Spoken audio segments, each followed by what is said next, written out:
문법을 공부하는 부분에 관한 말씀을 잠깐 드리려고 합니다. 문법이라고 하는 거는 문장 구조가 되는데 우리가 보통 쓰여져 있는 written English를 보려고 하면 최종적으로는 글을 보고 글 쓴 사람이 무슨 얘기하는지를 알 수가 있어야 되는 거죠. 또 글은 단락들이 모여서 글이 되는 거니까 그 단락 구조, 즉 핵심적인 문장은 무엇이고 어떤 방식으로 서포팅하는지를 알아야 글 쓴 사람이 어떤 얘기를 하는지 알 수가 있겠죠. 또 단락이라고 하는 거는 문장들이 모여서 단락이 되는 거니까 문장에 대한 구조를 알아야 되고요.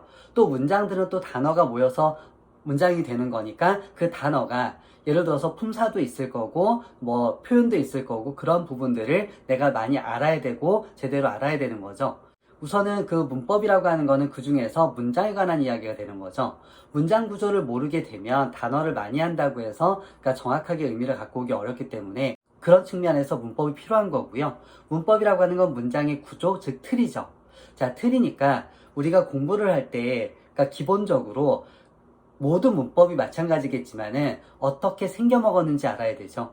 그래서 조금 있다가 투부정사 부분을 예를 들어서 말씀을 드릴 텐데 투부정사가 있는데 투부정사가 어떻게 생긴지를 몰라요. 그러면 안 되죠. 그래서 형태를 알아야 되고 또 하나는 쓰임을 알아야 되죠. 용법이라고도 표현하겠지만 쓸 용자의 법법자니까 결국에 쓰임이 되는 거죠. 그래서 이 문법 내용이 어떤 때 쓰는 건지 어떻게 쓰는 것인지를 알 수 있어야 되는 거죠.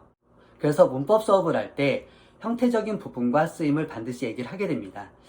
그리고 또 한 가지 중고등부에서 생각을 해야 되는 부분은 특히 중등부하고 고등부는 출제되는 경향이 약간 다르기 때문에 중등부 쪽에서 우리가 생각해야 될 부분은 뭐냐 하면은 그러니까 각 문법별로 포인트가 되는 부분이 있습니다. 그래서 어느 문법 문제를 출제를 할 때 이런 부분이 있다라는 거죠. 투부정사를 가지고 말씀을 드리면 투부정사에서 출제 포인트가 될 수 있는 부분은 8가지 정도로 나눠집니다. 그래서 첫 번째는 to 다음에 동사 원형, 그러니까 형태가 되는 거죠. to 플러스 동사 원형을 아느냐. 이거 되게 간단한 것 같지만 아이들은 이렇게 저렇게 실수가 나오는 부분이긴 하거든요.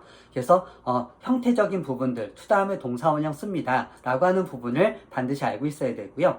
그리고 두 번째 사항은 어떤 거냐면은 그러니까 주어 동사가 있고 원래 목적어 자리에는 명사가 나와줘야 되는데 그 자리에 동사 형태가 나왔을 때 아시는 것처럼 일단 to 부정사나 동명사 둘 중에 하나를 쓸 수가 있거든요. 그 앞에 있는 동사에 따라서 그쵸? to 부정사를 쓸 거냐 동명사를 쓸 거냐 둘 다 쓸 수 있냐 아니면 둘 다 쓸 수 있는 의미가 많이 달라지느냐 라고 하는 부분, 이게 두 번째가 될 거고요. 세 번째는 to 부정사의 용법 부분이죠. 마찬가지 쓰임인데 to 부정사 자체가 동사에 to를 붙여서 명사처럼 쓰거나 형용사처럼 쓰거나 부사처럼 쓰는 건데 중학교 시험에서는 어떤 방식으로든 용법을 구분하는 문제가 출제가 되기 때문에 알고 있어야 되고요.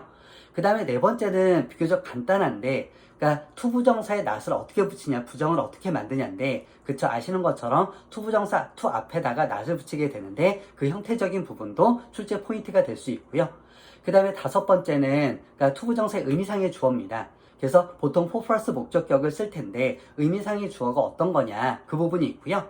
그 다음에 여섯 번째로는 투부정사의 시제 부분입니다. 투부정사라는 것은 구기 때문에 시제를 갖고 있지 않은 투부정사의 시제를 어떤 식으로 표현할 거냐 이 부분이 이제 또 출제 포인트가 될 수 있고요. 그 다음에 일곱 번째는 사실 오형식하고 연관되는 부분이긴 한데 사역동사나 지각동사는 동사 원형의 형태를 쓰죠. 그래서 우리가 원형 부정사라는 표현을 쓸 텐데 원형 부정사가 있고요. 그리고 여덟 번째는 관용 표현들이 있죠. 가령 중학교 2학년 정도가 되면은 투투용법이라고 우리 많이 들어보셨을 텐데 투투용법이라든가 이런 것들이 출제가 되는데 그 또한 표현이죠. 그래서 이런 표현 문제까지 해서 8가지 포인트가 있습니다. 그래서 문법을 공부할 때는 아까 서두에 말씀드린 것처럼 형태적인 어떻게 생겨 먹었는지 그쵸 알아야 되죠. 또 어떻게 쓰는지가 들어갈 거고 이게 기본이고요.